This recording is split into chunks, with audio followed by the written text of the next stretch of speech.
Welcome to my very first Better Call Saul Season 4 episode review video, as this is the Season 4 premiere. Before I get into that, though, pretty important, if you aren't caught up to the point where I am in rewatching or watching Better Call Saul, or you're just not entirely sure, then you definitely need to take the initiative and pay attention to the episode's title, which of course I'll mention as well as put in the description. If that happens to be the case, you find out that you're not caught up, it would be my recommendation that you don't watch this video any further to avoid any potential spoilers. Now, I've already seen Better Call Saul all the way through one time. I'm a big fan of that Vince Gilligan universe, Breaking Bad and Better Call Saul. In fact, I actually did review videos of Better Call Saul Season 6 when I got caught. That's when I got caught up to the show. So if you want to see anything ahead of time, if you've already seen all the episodes of Better Call Saul, I would click right here with about 20 seconds left to go in the video. That'll be the end screen. That'll be the link to my Better Call Saul Season 6 episode playlist, and I'll of course do rankings and all that on there. And if you're a fan of Breaking Bad and you've seen everything Breaking Bad related, if you want to hear my thoughts on Breaking Bad,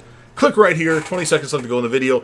That'll be my Better Call or Breaking Bad playlist with all the episode reviews, characters ranked, seasons ranked, episodes ranked, all that and more. So with all that said, this will be Better Call Saul Season 4, Episode 1. The title of this episode is called Smoke. And this will be my review reaction recap after just finishing watching the episode. Of course, we ended Season 3 off with Chuck in his house kicking over that lantern, and that makes his house go up in flames. We start with Gene Takovic, who's wheeled out of the Omaha Cinnabon by EMTs following his fainting spell, and then at the hospital he is given a clean bill of health and prepares to be released. Gene, though, is held up by the nurse at the front desk, who is having trouble entering his fake ID and social security numbers into the computer. Gene becomes nervous at the possible exposure of his true identity. The nurse realizes she has made or mistyped the numbers, and when they go through, she allows Gene to leave.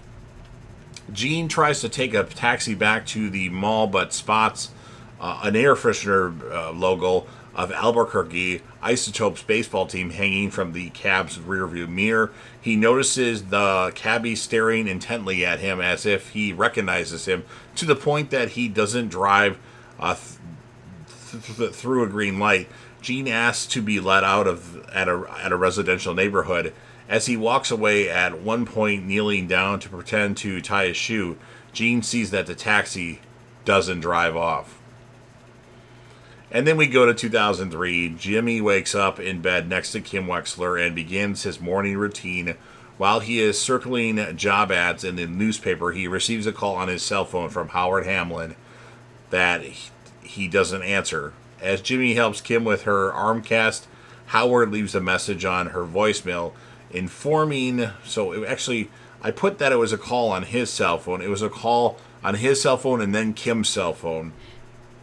But he left a message on her voicemail informing them of Chuck's death in a house fire. Jimmy and Kim race to the fire ruins of Chuck's house, where Jimmy sees the coroner's van carrying Chuck's body drive away. After talking to the fire inspector, Kim tells Jimmy that the fire was caused by an knocked over lantern and that Chuck died from smoke inhalation.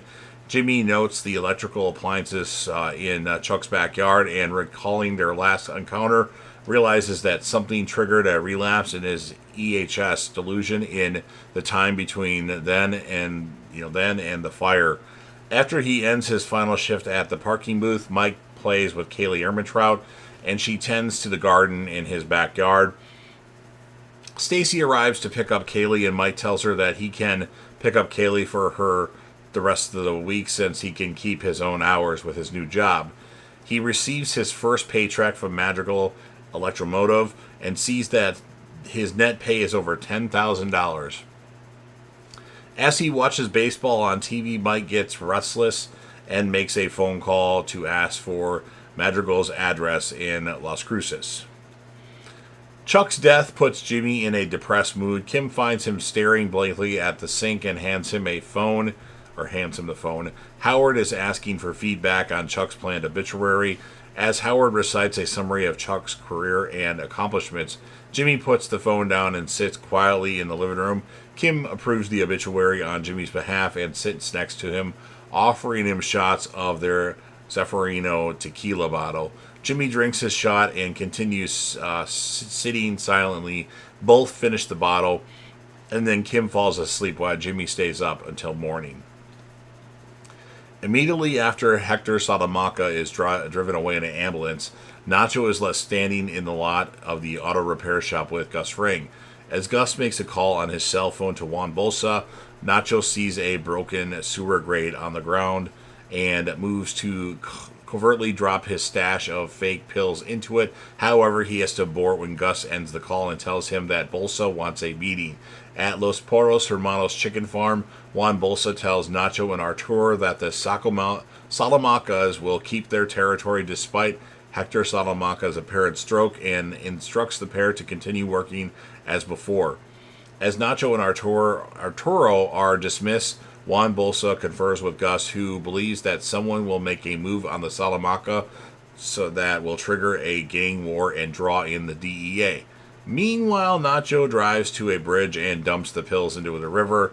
Unbeknownst to him, he is being watched by Victor, who has placed a tracker on Nacho's vehicle.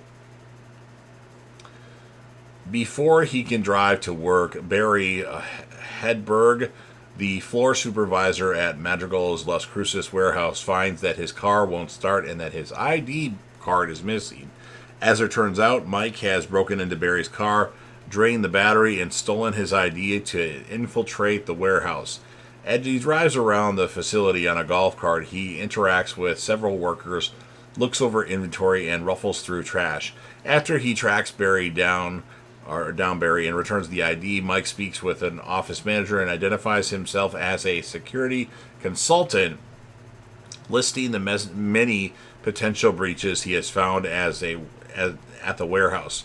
When the manager is just like whatever, Mike tells him to contact Madrigal's corporate office and ask for Lydia. Jimmy attends Chuck's funeral with Kim and is offered condolences by Cliff, Rich, Brian, and Brenda. The only people who don't approach him are Howard and Chuck's ex-wife Rebecca. When they arrive home from the funeral, Jimmy and Kim find Howard sitting on the curb outside their apartment.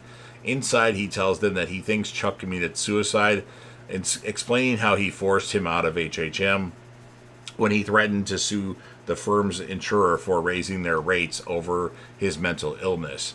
Howard, unaware of Jimmy's role in the insurance incident, blames himself for Chuck's death. Jimmy coldly replies that "Your cross to bear." Howard and Kim are stunned that Jimmy nonchalantly feeds his fish and makes coffee. And that's what ends this episode of Better Call Saul. So in my opinion, not the best premiere. Obviously, it's a slow-building show. I'm going to score this one a 7.5 out of 10.